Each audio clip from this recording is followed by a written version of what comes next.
अस्सलामुअलैकुम everyone, welcome back to my YouTube channel. आज हम आपको बताएंगे कि एक टॉपिक प्रेगनेंसी क्या है। आज हम एक टॉपिक प्रेगनेंसी के बारे में बात करेंगे। अक्सर तो आप लोगों ने सुना होगा कि डॉक्टर बता देते पेशेंट्स को कि आपको एक टॉपिक प्रेगनेंसी है, तो पेशेंट की समझ में ये बात नहीं आती कि एक टॉपिक प्रेगनेंसी किसे कहते हैं या वो किस तरह होगी।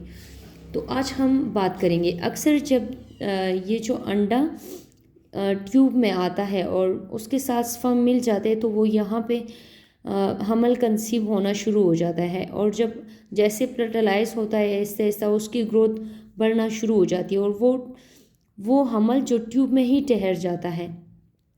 मतलब कि यूट्रस के अलावा पेट के किसी भी हिस्से में हमल का ठहरना उसे एक्टोपिक प्रेगनेंसी कहते हैं। तो यहाँ पे आके जो है ना प्रेगनेंसी वो ग्रोथ कर रही होती है। जैसे 1 मंथ गुजरता है, दूसरा तीसरा, तो फिर उसके दौरान दूसरे महीने से लेकर तीसरे के दरमियान ही जो है ना अगर ये ट्यूब जो है ना फट जाती है और पेशेंट्स को हो सकता है पेशेंट को बहुत ज़्यादा ब्लीडिंग होना शुरू हो जाती है। और इसके अलावा अगर वो राइट साइड पे प्रेगनेंसी है तो राइट वाला, और अगर लेफ्ट पे है तो लेफ्ट वाला। लिफ्ट वाले हिस्से में बहुत ज़्यादा पेन महसूस होते हैं। एक हिस्से में बाज़ों का पूरे पेट में भी होते हैं क्योंकि पेशेंट को समझ नहीं लगती। बाज़ों का पेशेंट्स को बहुत ज़्यादा ब्लीडिंग भी होती है और दर्द ना बर्दाश्त होने की वजह से पेशेंट बेहोश भी हो सकता है। तो उसका कैसे पता चलाएंगे कि इस पेशेंट्स को एक्टोपिक प्रेगनेंसी है या नहीं। एक तो उस पेशेंट्स का दिल ख़राब हो रहा होगा, दूसरा अक्सर उसकी जो मेंसेस साइकिल है वो रुक जाती है, तो हम उसका यूपीटी टेस्ट करते हैं, प्रेगनेंसी टेस्ट। वो भी अगली वीडियो में हम आपको बताएंगे कि कैसे करते हैं। अगर उसमें मतलब अगर उस टेस्ट में पता चल जाए कि इस पेशेंट्स को प्रेगनेंसी है तो उसका अल्ट्रासाउंड्स करना पड़ता है। और फिर इसका अगर पहले ही पता चल जाए तो फिर तो बहुत आसान तरीक़ाकार है।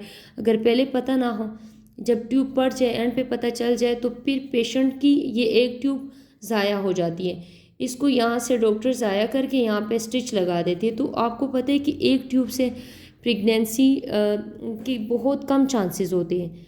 मीन्स कि अगर 100% चांस है तो 50 से भी कम चांसेस रह जाते हैं, क्योंकि एक फिर जो है ना हर मंथ जो है ना एक अंडा आता है तो उससे भी चांसेस बहुत कम पड़ सकते हैं। दूसरा हम आपको बताएंगे कि एक तो ये इसके इलामात भी मैंने बता दी और मैंने बता दिया कि इसका इलाज क्या है। ठीक है, तो सेम ऑपरेशंस करना पड़ता है। दूसरी बात ये है कि ये ऐसा क्यों होता है। बाज़ औक़ात ये तकरीबन बहुत कम पेशेंट्स को इस तरह प्रॉब्लम हो रही है, लेकिन आजकल एक तो आबादी भी ज़्यादा हो गई है, तो तकरीबन हर 10वें पेशेंट्स को ये प्रॉब्लम देखने में आया है। ठीक है, ये जो है ना अगर आपकी किसी पेशेंट्स की यूट्रस में इन्फेक्शन हुआ है तो उस पेशेंट्स को भी ये मसला हो सकता है। और अगर सेक्सुअल ट्रांसमिटेड डिजीज़ है किसी को, तो उसकी वजह से भी इस तरह के हमल जो है ना एक्टोपिक प्रेगनेंसी ठहर सकती है। ठीक है, इसके अलावा ट्यूबरकुलोसिस में भी ये इशू बहुत ज़्यादा हो जाता है। और अगर किसी पेशेंट्स का ट्यूब बहुत ज़्यादा मीन्स के इस तरह बड़ा है, ठीक है, लंबाई में भी और चौड़ाई में भी, तो उसका भी अक्सर जो है ना हमल ट्यूब में ठहर जाता है। इससे बचने के लिए बेहतर यही है कि जैसे ही आपका मेंसेस रुक जाए या इस तरह की इलामात होना शुरू हो जाए तो अपनी डॉक्टर को जल्द से जल्द चेकअप करवाना चाहिए।